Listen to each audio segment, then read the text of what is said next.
末。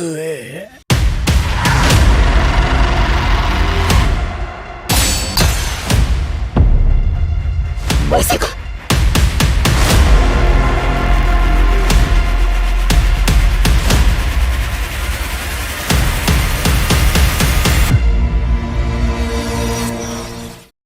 बाकुमात्सु के अंत के 10 साल बाद फॉर्मर असैसिन हितोकिरी हिमुरा बात्तोसाई टोक्यो में घूमता है, जहां उस पर कामिया काशिन डोजो की स्वॉर्ड्समैनशिप टीचर कामिया काओरू द्वारा हमला किया जाता है। हिमुरा हार मान लेता है, यह दावा करते हुए कि उसका हथियार साकाबाटो किसी इंसान को नहीं मार सकता है। तभी कामिया काशिन रयू को स्टडी करने वाला, खुद को बात्तोसाई होने का दावा करने वाला इंसान शहर में हमला करता है और हिमुरा काओरू को घायल देखकर उसके साथ भाग जाता है। डोजो में हिमुरा को काओरू की वैल्यूज के बारे में पता चलता है कि कैसे एक तलवार का इस्तेमाल दूसरों को बचाने के लिए किया जा सकता है, और उसे शक होता है कि उसका एक साथी किही बात्तोसाई से रिलेटेड हो सकता है। हिमुरा द्वारा किही को इन्वेस्टिगेट करने के बाद नकली बात्तोसाई डोजो पर हमला करता है और किही को अपना बड़ा भाई बताता है, जो उसकी जगह लेने का इरादा रखता है। हिमुरा तब अपनी असली पहचान बताता है और आसानी से हिरुमा की फोर्सेस को हरा देता है, उसे अपने साकाबाटो से बचा लेता है। जैसे ही हिमुरा जाने वाला होता है, काओरू उसे डोजो में मदद करने के लिए कहती है, क्योंकि उसे उसके पास्ट की परवाह नहीं है। वह इस आइडिया को एक्सेप्ट करता है और अपना असली नाम हिमुरा केंशिन बताता है। जब वह खाना खरीदने के लिए काओरू से अलग होने वाला होता है, तो केंशिन का पर्स एक बच्चे म्योजिन याहिको द्वारा चुराया जाता है, लेकिन दया के कारण वह उसे लेने देता है। यह याहिको को गुस्सा दिलाता है और वह उसे वापस फेंक देता है, जिससे केंशिन कहता है कि ऐसा करने से पहले उसे अपना मैच्योर एटीट्यूड रखना चाहिए।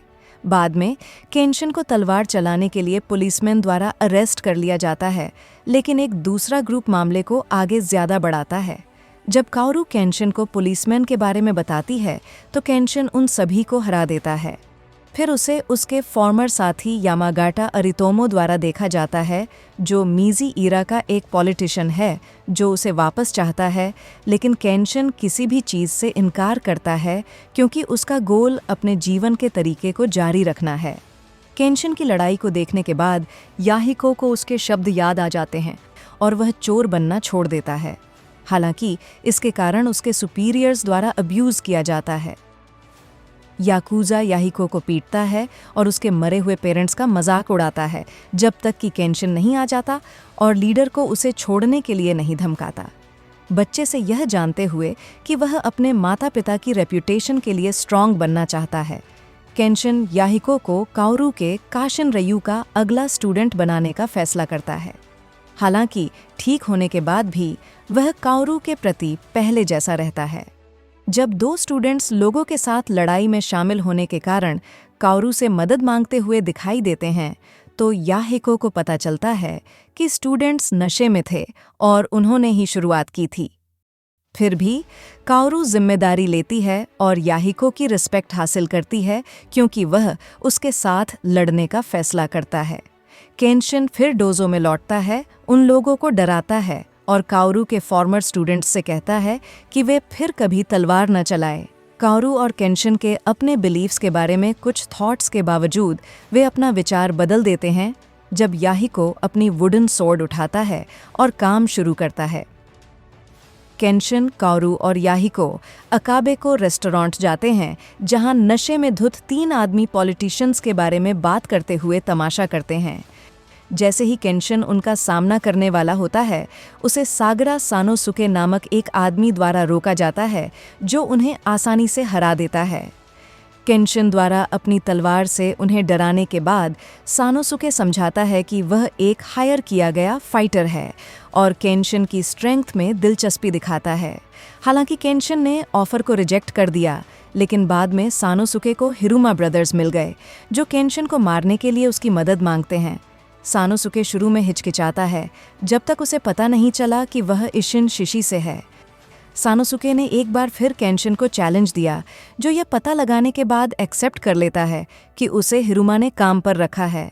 अपने बड़े लांस जैसे जानाबाटो का यूज करते हुए सानोसुके अपने ओपोनेंट को मारने की कोशिश करता है, लेकिन केंशिन आसानी से उसके मूव्स को रोक देता है। अपनी सुपीरियर स्किल के साथ केंशिन आसानी से सानोसुके को हरा देता है, लेकिन रेवोल्यूशन के दौरान सेकिहोताई से अपने कैप्टन सागारा सोजो को मारने के लिए इशिन शिशी के प्रति उसका गुस्सा उसे लड़ते रहने के लिए प्रेरित करता है। किही इसका फ़ायदा उठाता है और केंशिन को गोली मारने की कोशिश करता है, लेकिन वह अपने त्सुबा से गोली को रोक लेता है। उसके बाद उसका भाई काओरू और याहिको को पकड़ने का प्रयास करता है, लेकिन सानोसुके उसे अपने जानाबाटो से रोक देता है। वह और केंशिन एक और क्लैश में शामिल होते हैं, जिसमें उसका साकाबाटो उसके जानाबाटो को काट देता है, जिससे केंशिन जीत जाता है। सानोसुके तब तक हार मानने से इनकार करता है जब तक उसे एहसास नहीं हो जाता कि केंशिन उस इशिन शिशी की तरह नहीं है जिससे वह एक्चुअल रेवोल्यूशन के संबंध में अपनी वैल्यूज़ के कारण नफरत करता है। अगले दिन घायल लेकिन ठीक हो रहे सानोसुके ने अकाबेको में नशे में धुत लोगों की पिटाई की और केंशिन से दोस्ती की। एक तलवारबाज के हाथों कई पॉलिटिशियंस की मौत पुलिस को अगले पॉसिबल टारगेट के लिए बॉडीगार्ड्स के रूप में केंशिन और सानोसुके की मदद मांगने के लिए मजबूर करती है। रात के दौरान केंशिन को शक होता है कि तलवारबाज उसके द्वारा इस्तेमाल की गई सुपरनैचुरल टेक्निक के आधार पर उसका पुराना राइवल हो सकता है। आधी रात को किलर फॉर्मर शिनसेंगुमी और हितोकिरी जिनई सामने आता है और उस आदमी के बॉडीगार्ड्स को मारना शुरू कर देता है। वह आसानी से अपनी छी से सानोसुके और बाकी लोगों को रोक देता है, लेकिन केंशिन नहीं रुकता है। उसकी एबिलिटी से अट्रैक्ट होकर जिनही उसे निशाना बनाने का फैसला करके भाग जाता है। केंशिन के अकेले उससे लड़ने की इच्छा के बावजूद काओरू केंशिन से मिलती है और उससे वादा दिलवाती है कि जब तक वह उसकी बो नहीं दे देता वह शहर न छोड़े। हालांकि जिनही उसे किडनैप कर लेता है, जिससे केंशिन गुस्सा हो जाता है। जिनही के इंस्ट्रक्शंस के तहत केंशिन अपने दुश्मन की लोकेशन ढूंढता है जहां वह काओरू को रखता है। जिनही आसानी से केंशिन को हरा देता है क्योंकि उसका दावा है कि वह खून की प्यास दिखाने के मामले में बाकुमात्सु में ज्यादा स्ट्रांग था। निराश होकर जिनी काओरू को पैरालाइज कर देता है, जिससे उसे मरने से पहले बहुत कम समय मिलता है। इसके कारण केंशिन अपने हितोकिरी बात्तोसाई पर्सोना में वापस चला जाता है और अपने दुश्मन को हराने के लिए अपनी बत्तो जुत्सु टेक्निक से उसे मारने की कोशिश करता है। केंशिन के उसे मारने से पहले काओरू को उसकी काइंड पर्सनैलिटी याद आती है और वह जिनई के कंट्रोल से फ्री हो जाती है ताकि केंशिन न मारने की अपनी कसम को न तोड़े। जिनई खुद को मार डालता है, लेकिन केंशिन को अपने फाइनल मोमेंट्स में ताना मारता है। डोजो में वापस आकर केंशिन और काओरू एक दूसरे को मर्डर होने से रोकने के लिए धन्यवाद देते हैं, लेकिन काओरू अपनी बो को खून में लथपथ देखकर गुस्सा करती है। अपने दोस्तों और केंशिन के साथ खेलते समय सानोसुके को यह सुनकर झटका लगता है कि उनमें से एक अफीम की लत लगने के बाद मर गया है। फिर उन्हें ताकानी मेगुमी नाम की एक महिला ने देखा, जिसका पीछा 2 आदमी और एक असैसिन बेशिमी कर रहे थे। उन्हें हराने के बाद केंशिन और सानोसुके को पता चलता है कि मेगुमी भी अफीम रखती है और उसे काओरू से छिपाने की कोशिश करते हैं। इससे ग्रुप को डोजो से बाहर निकाल दिया जाता है। सानोसुके के दोस्तों में से एक ने बताया कि 2 लोगों को टाकेडा कानरियू ने मार डाला है, जो टोक्यो में ड्रग लाने के लिए जिम्मेदार है। केंशिन उसके बॉडीगार्ड शिनोमोरी आओशी ओनिवाबान फोर्सेस के लीडर से चौंक जाता है। जब वे डोजो में वापस आते हैं तो केंशिन मेगुमी से और इन्फॉर्मेशन मांगता है, लेकिन वह सेंसिटिव मटेरियल का खुलासा करने से इनकार कर देती है। करंट प्रॉब्लम के बारे में झूठ बोलने के लिए काओरू से माफ़ी मांगने के बाद ओनिवाबान का एक बड़ा आदमी ह्योटोको डोजो पर हमला करता है। ह्योटोको केंशिन और सानोसुके को जलाने की कोशिश करता है, लेकिन जल्दी ही हार जाता है। एक छिपा हुआ बेशिमी जहरीली बुलेट से मेगुमी को मारने की कोशिश करता है, लेकिन याहिको गोली को रोक देता है। जैसे ही जहर असर करता है, केंशिन बेशिमी पर हमला करने की कोशिश करता है, लेकिन ओनिवाबन हान्या द्वारा रोका जाता है। मेगुमी याहिको को ठीक करने के लिए एक एंटीडोट बनाने में मदद करती है। यह पता चलता है कि मेगुमी ओरिजिनली ताकानी क्लैन से बिलोंग करती थी, जिसने अपने बच्चों को वेस्टर्न मेडिसिन को स्टडी करने के लिए मजबूर किया था। आइजू में कॉन्फ्लिक्ट के बाद मेगुमी अपने परिवार को खो देती है और उसे कानरियो द्वारा अफीम को बनाने के लिए मजबूर किया जाता है। उसके गिल्ट को महसूस करते हुए केंशिन मेगुमी को डोजो में रहने के लिए कहता है, जिस पर काओरू सहमत हो जाती है। जैसे ही एक घायल हान्या शिनोमोरी को केंशिन के बारे में रिपोर्ट करता है, उसके बॉस को उसमें दिलचस्पी हो जाती है। पोस्ट क्रेडिट्स सीन में वेस्टर्न शिप पर एक अननोन आइटम को देखकर कानरियो खुश हो जाता है। हालांकि केंशिन, काओरू और याहिको मेगुमी को एक्सेप्ट करते हैं, सानोसुके उसके पिछले काम से नाराज रहता है। हान्या मेगुमी के पास जाता है जब वह डोजो में अकेली होती है और उसे कानरियो से मिलने की धमकी देता है। उसके हेडक्वार्टर्स में पहुंचकर मेगुमी उसे मारने की कोशिश करती है, लेकिन शिनोमोरी उसे रोक लेता है और उसे पकड़ लेता है। केंशिन उसे बचाने जाता है और सानोसुके को साथ चलने के लिए मना लेता है। याहिको के साथ वे अंदर घुस जाते हैं और कानरियो की प्राइवेट आर्मी को हरा देते हैं। जैसे ही वे उसके मैंशन में पहुंचते हैं, कानरियो हितोकिरी बात्तोसाई को बॉडीगार्ड के रूप में रिक्रूट करने की कोशिश करता है, लेकिन उसे मना कर दिया जाता है। जिस कमरे में उसे रखा गया है, उसमें घुसते हुए शिनोमोरी मेगुमी का चाकू लौटाता है और उससे विनती करता है कि वह उसके हाथों पीसफुल एंड या कानरियो द्वारा टॉर्चर होकर मौत के घाट उतारे जाने के बीच चुने। जैसे ही केंशिन का ग्रुप मैंशन में आता है, उनका सामना हान्या से होता है। केंशिन हान्या से लड़ता है, लेकिन शुरू में उसे चोट लगने से बचने के लिए स्ट्रगल करना पड़ता है। अपने साकाबाटो को डिफेंसिव स्टांस में आगे की ओर पॉइंट करते हुए वह देखता है कि हान्या के टैटू उसके आर्म्स की लंबाई बदलने का भ्रम पैदा कर रहे हैं, जिससे वह वार कर सकता है। हान्या का मास्क टूट जाता है।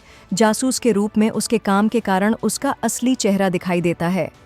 केंशिन हान्या को हरा देता है और ग्रुप मैंशन के अगले फ्लोर पर चला जाता है, जहां उनका सामना शिकिजो से होता है। सानोसुके अकेले उसका सामना करने का फैसला करता है, जबकि केंशिन और याहिको मेगुमी को ढूंढते हैं। शिकिजो बताता है कि कैसे शिनोमोरी ने उसे उसकी ताकत के लिए अपने साथ ले लिया और जो उसकी स्ट्रेंथ से प्रभावित होकर सानोसुके को उनके साथ शामिल होने के लिए इनवाइट करता है। ओनिवाबान की स्ट्रेंथ पर केंशिन की पीसफुल वैल्यूज़ को अपनाते हुए सानोसुके शिकिजो को हरा देता है, लेकिन जल्द ही बेहोश हो जाता है। दूसरी तरफ केंशिन शिनोमोरी का सामना करता है और दोनों लड़ने के लिए तैयार होते हैं। शिनोमोरी अपनी केनपो फाइटिंग स्टाइल और छोटी कोडाची से केंशिन को आसानी से हरा देता है। केंशिन उसकी टेक्निक समझने के बाद अपनी साकाबाटो की ब्लेड से पकड़कर अपनी रेंज को छोटा करता है और शिनोमोरी को घायल करने में कामयाब हो जाता है। ओनिवाबन अपने सबसे स्ट्रॉन्गेस्ट मूव काइटन केम्बू से अपने दुश्मन को मारने की कोशिश करता है, लेकिन केंशिन उसे पढ़ लेता है और काउंटर अटैक्स करता है। दोनों फाइटर्स फर्श पर गिर जाते हैं। शिनोमोरी कुछ समय के लिए बेहोश हो जाता है और केंशिन उसे मारने से इनकार कर देता है। अपनी हार स्वीकार करते हुए शिनोमोरी बताता है कि वह रिजेक्टेड ओनिवाबन को उनके काम लाना चाहता है, लेकिन सिर्फ कानरियो ने उन्हें एक्सेप्ट किया। फिर उन्हें कानरियो द्वारा इंटरप्ट किया जाता है, जो उन्हें गैटलिंग गन से मारने की कोशिश करता है, जिससे शिनोमोरी के पैर घायल हो जाते हैं। सानोसुके, हान्या और शिकिजो कानरियो को रोकने के लिए आते हैं। शिकिजो अपने लीडर को बचाने के लिए अपने शरीर को शील्ड के रूप में इस्तेमाल करता है, लेकिन बंदूक की गोली उसे लग जाती है। हालांकि शिकिजो, हियोटोको, बेशिमी और हान्या शिनोमोरी को बचाते हुए मारे जाते हैं, केंशिन उनके सैक्रिफाइस का यूज़ कानरियो को हराने के लिए करता है।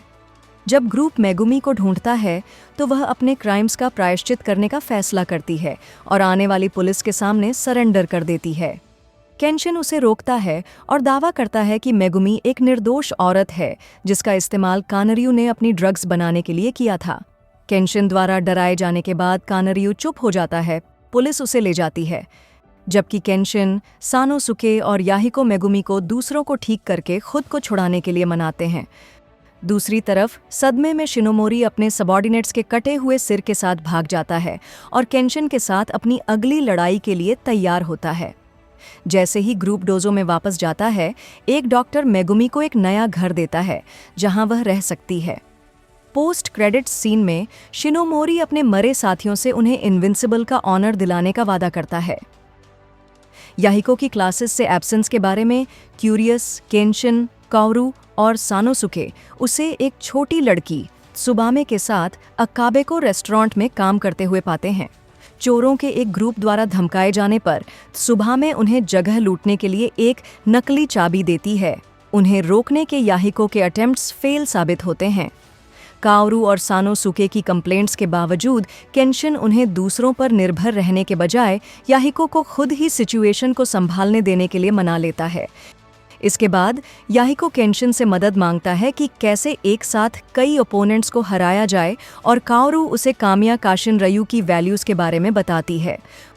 उस रात याहिको चोरों से चाबी वापस ले लेता है और एक एक करके कई लोगों को मार गिराता है, जब तक कि केंशिन और सानोसुके बाकी लोगों को डरा नहीं देते।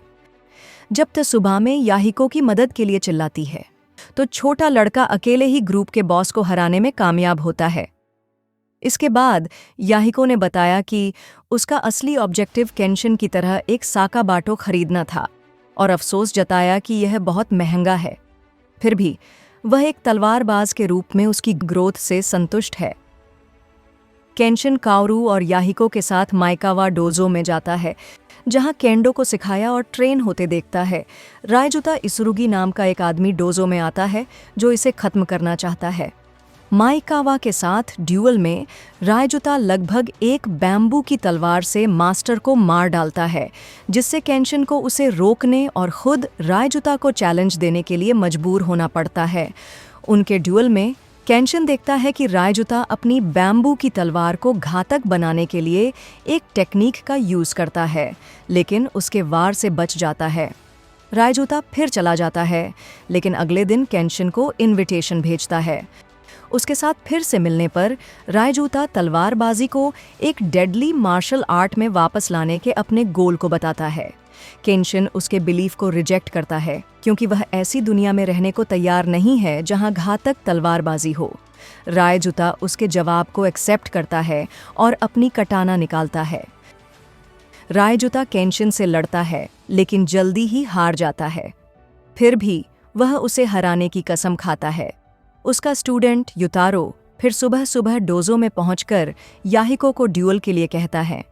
जब याहिको को पता चलता है कि वह जीतने के लिए नींद में आया है, तो उसकी स्किल की कमी नजर आती है। उसे दुख है कि उसे रायजुता ने कभी नहीं सिखाया और काओरू उसे सिखाती है।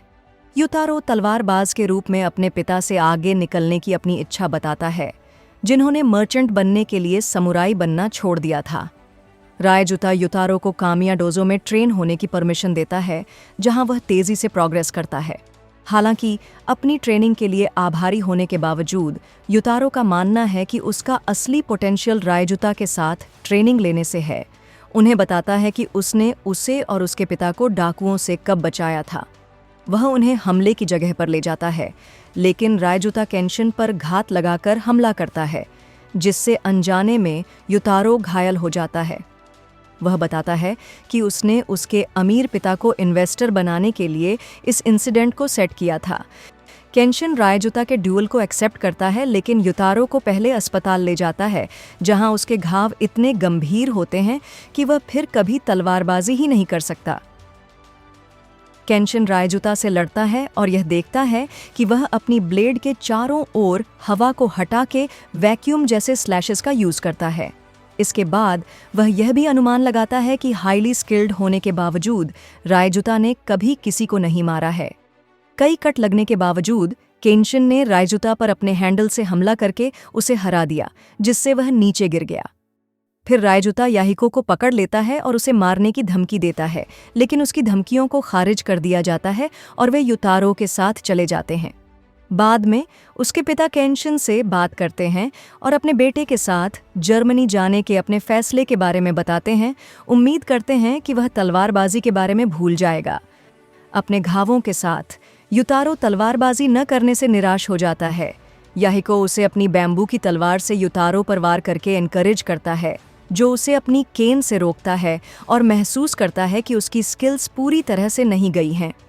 पोस्ट क्रेडिट्स सीन में रायजुता 2 लोगों को ढूंढता है और उन्हें मारने की कोशिश करता है ताकि यह साबित हो सके कि उसके पास मर्डर करने की विल पावर है, लेकिन वह हार मान लेता है और अपनी इनेबिलिटी के कारण टूट जाता है। निशिकी पेंटिंग्स के कलेक्शन को देखते समय सानोसुके को अपने फॉर्मर कैप्टन सागारा की डिटेलिंग वाला एक पीस मिलता है। उसे पता चलता है कि पेंटिंग त्सुनान त्सुक्योका नाम के एक आदमी द्वारा बनाई गई थी, जिसे वह अपना पुराना दोस्त सेकिहो ताई का साथी मेंबर और सागारा का स्टूडेंट मानता है। उसके साथ फिर से मिलने पर सानोसुके को पता चलता है कि आर्मी के खत्म होने के 10 साल बीत जाने के बावजूद त्सुकियोका सेकिहो ताई के कॉज के प्रति लॉयल बना हुआ है और टोक्यो पर हमला करने के लिए आग लगाने वाले बॉम्ब्स को यूज करने का प्लान बना रहा है, जिससे मीजी गवर्नमेंट डिस्ट्रॉय हो जाएगी। त्सुकियोका सानोसुके को उसके साथ शामिल होने पर सोचने का समय देता है। अगले दिन सानोसुके एक बड़ी पार्टी रखता है और शहर के सभी लोगों को इनवाइट करता है। त्सुकियोका केंशिन से मिलता है, लेकिन यह जानने के बाद कि वह ईशिन शिशी का फॉर्मर मेंबर है, वह सतर्क हो जाता है। जैसे ही पार्टी खत्म होती है, त्सुकियोका और सानोसुके प्लान शुरू करते हैं और टोक्यो की ओर चल पड़ते हैं, इस बात से अनजान कि केंशिन जाग रहा है। केंशिन टोक्यो में सानोसुके और त्सुकियोका से भिड़ता है। फॉर्मर ईशिन शिशी को हराने के कई फेल्ड अटेम्प्ट्स के बाद सानोसुके त्सुकियोका को बेहोश करता है और अपने दोस्त के सभी बॉम्ब्स को केंशिन के पास छोड़ देता है। इसके बाद गुस्से में त्सुकियोका धोखे को महसूस करता है और सुइसाइड की कोशिश करता है, लेकिन सानोसुके उसे रोकता है। एक छोटी सी लड़ाई के बाद सानोसुके त्सुकियोका को शहर में तबाही मचाने से बचने के लिए मना लेता है, क्योंकि मीजी ईरा ने उसे सिखाया था कि कई लोग हैं जो उसके दोस्तों की तरह जीने की कोशिश कर रहे हैं और सुइसाइड से करंट स्टेट पर कोई असर नहीं पड़ेगा। इसके बाद त्सुकियोका हार मान लेता है और गवर्नमेंट को क्रिटिसाइज करने वाला एक न्यूज़पेपर लिखना शुरू करता है। पोस्ट क्रेडिट्स सीन में फॉर्मर ईशिन शिशी ओकुबो तोशिमिची रीसेंट अटैक पर डिस्कस करता है, लेकिन कैजुअल्टीज के कम होने के कारण शिशियों के कारण हमले की पॉसिबिलिटी को खारिज करता है। अपने दोस्तों के कहने पर केंशिन अपनी एक जर्नी के बारे में एक कहानी सुनाता है। योकोहामा की जर्नी के दौरान केंशिन एक रिक्शा वाले डंकिची से मिलता है। जैसे ही वे अपना इंट्रोडक्शन देते हैं, एक महिला पास में गिर जाती है। डंकिची की पैसेंजर डॉक्टर एल्डर नामक एक फॉरेनर उसका इलाज करना शुरू करती है। उनका सामना लालची डॉक्टर डेयन इशिजू से होता है, जो वेस्टर्न मेडिसिन को मोनोपोलाइज करना चाहता है और डॉक्टर एल्डर के गरीबों के इलाज से नफरत करता है। अपने आदमियों को उसे मारने का ऑर्डर देता है, लेकिन केंशिन उन्हें हरा देता है, जबकि डंकिची औरत को हॉस्पिटल ले जाता है। डॉक्टर एल्डर दोनों को दोपहर की चाय पर इनवाइट करती हैं, लेकिन रेस्टोरेंट के अंदर केंशिन एक इंसान को वेस्टर्न डिज़ाइन की तलवार लिए हुए देखता है। इस बीच इशिजू डॉक्टर एल्डर को मारने के लिए एक फॉरेन के आदमी की मदद लेता है। उस आदमी का असैसिन एस्पिलर केंशिन से लड़ने के लिए एक्साइटेड हो जाता है, क्योंकि वह उसे पहले ही पहचान चुका होता है। एस्पिलर, जो एक स्पाइरल ब्लेड वाली सेबर चलाता है, डंकिची और डॉक्टर एल्डर को बाहर देखता है और उन पर हमला करता है। जब वह केंशिन के ठिकाने के बारे में पूछता है, तो केंशिन जल्द ही आ जाता है, यह सोचते हुए कि डॉक्टर एल्डर को भेजा गया मैसेज एक ट्रैप था। कई वार करने और आखिरकार अपने सबसे तेज हमले के बावजूद एस्पिलर बुरी तरह से हार जाता है। उसे हैरानी होती है कि केंशिन उसे नहीं मारता। यह जानते हुए कि एक समुराई की कटाना उसका सोल है, वह देखता है कि उसकी साकाबाटो उसके नए तरीकों को दर्शाती है। इशिजू उन्हें मारने के लिए स्मॉल पॉक्स की एक शीशी छोड़ने की कोशिश करता है, लेकिन एस्पिलर उसे रोक देता है। बाद में एस्पिलर केंशिन को हराने के अपने फेल्ड गोल पर विचार करता है, लेकिन डॉक्टर एल्डर द्वारा उसे छोटी एस्पिरेशंस रखने के लिए एनकरेज किया जाता है, जिस पर उसे गर्व हो। वह डॉक्टर एल्डर का नया बॉडीगार्ड बन जाता है और केंशिन को अपनी नई सेबर दिखाता है, जो उसकी साकाबाटो से इंस्पायर है। यूनाइटेड स्टेट्स के लिए रवाना होने से पहले डॉक्टर एल्डर योकोहामा के लोगों को अपनी असली पहचान बताती है। अपने दोस्तों को चौंकाते हुए केंशिन उन्हें बताता है कि यह स्टोरी काओरू से मिलने से 5 दिन पहले की है। केंशिन के दोस्तों ने नोटिस किया कि वह हाल ही में कुछ अजीब और शांत लग रहा है। वह उन्हें शिन सेगुमी के साथ अपने एक्सपीरियंस के बारे में बताता है। ईशिन शिशी के मेन ओपोनेंट्स वे जापान में तलवारबाजों का आखिरी और सबसे बड़ा ग्रुप था। एक आदमी कामिया डोजो में आता है और सानोसुके से मिलता है।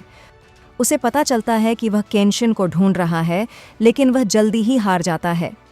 हमलावर शिनशिनगुमी का captain Saito Hajime, senate secretary Shibumi, former Ishin Shishi और गवर्नमेंट पॉलिटिशियंस पर जिन्नी के अटैक्स के पीछे मास्टरमाइंड के साथ में है। जब मेगुमी सानोसुके का इलाज करती है तो केंशिन समझ जाता है कि साइतो जिम्मेदार है, हालांकि उसे यकीन नहीं है कि वह उसे हरा सकता है। साइतो शिबुमी के मर्सनरी अकामात्सु अरुंदो के साथ एक प्लान बनाता है। केंशिन साइतो द्वारा छोड़े गए इंस्ट्रक्शंस को फॉलो करता है और अकेले एक खुले मैदान में जाता है। वहां वह अकामात्सु से लड़ता है, जो उसे अपनी चेन्स में जकड़ लेता है। दूसरी तरफ एक साइतो याहिको को ढूंढता है। पुलिसमैन के वेश में डोजो में घुसते हुए साइतो काओरू और याहिको को बताता है कि केंशिन को निशाना बनाया जा रहा है। काओरू उसे रुकने और इंतजार करने को कहती है। यह मानते हुए कि वह जीत गया है, अकामात्सु केंशिन को बताता है कि उसे किसी खास वजह से किसी ने निशाना बनाया है, लेकिन केंशिन उठ खड़ा होता है और उसे हरा देता है। काओरू उसे घर लौटते हुए देखती है, उसे डोजो में पुलिसमैन के बारे में बताती है। अपने पुराने दुश्मन से आमने सामने आते हुए केंशिन उन्हें बताता है कि साइतो वास्तव में कौन है। वे ड्यूअल करते हैं, लेकिन केंशिन जल्दी ही कई घावों को झेल लेता है। काओरू को चौंकाते हुए केंशिन अपने हितोकिरी बात्तोसाई पर्सना में वापस आ जाता है और ज्यादा गुस्से से लड़ना शुरू कर देता है। सानोसुके ने नोट किया कि अब दोनों फाइटर्स एक दूसरे को मारने का इंटेंट रखते हैं, केवल वही उन्हें रोक सकता है जिसने उनकी लड़ाई लड़ी हो। केंशिन और साइतो अपने वेपन्स खोने के बाद फाइनल ब्लो की तैयारी करते हैं, लेकिन ओकुबो के आने से क्लैश इंटरप्ट हो जाता है। ओकुबो केंशिन को इन्फॉर्म करता है कि उसकी ज़रूरत है क्योंकि क्योटो में माकोटो शिशियो एक्टिव है। एक farmer Ishin शिशी assassin, शिशियो exceptionally skilled लेकिन खतरनाक और एम्बिशियस था। उसे इस डर से मार दिया गया कि जब मीजी गवर्नमेंट की नई स्थापना हुई तो वह जापान पर कब्जा कर लेगा, लेकिन वह बच गया। ओकुबो ने उसे फैसला करने के लिए 1 हफ्ते का समय दिया। बाद में साइतो ने अकामात्सु और शिबुमी को मार डाला। अपने दुश्मनों को तुरंत मारने के लिए एक शिनसेगुमी के रूप में अपने बिलीफ को कायम रखते हुए। इससे पहले कि केंशिन अपने फैसले पर बात करने के लिए ओकुबो से मिलने जाए, होम मिनिस्टर को शिशियो के एक एसोसिएट द्वारा मार दिया जाता है। केंशिन उसकी मौत के सीन पर जाता है और भीड़ में गायब होने से पहले किलर द्वारा उसका मजाक उड़ाया जाता है। वह और साइतो जानते हैं कि ओकुबो की मौत सिविल अनरेस्ट को जन्म देगी, जिसका इस्तेमाल शिशियो करेगा। अपना फैसला लेने के बाद केंशिन काओरू को अलविदा कहता है और समझाता है कि उसका एक पार्ट हितोकिरी बात्तोसाई बना रहेगा। काओरू को गले लगाते हुए वह उसे जाने से पहले उसके द्वारा किए गए सभी कामों के लिए धन्यवाद देता है।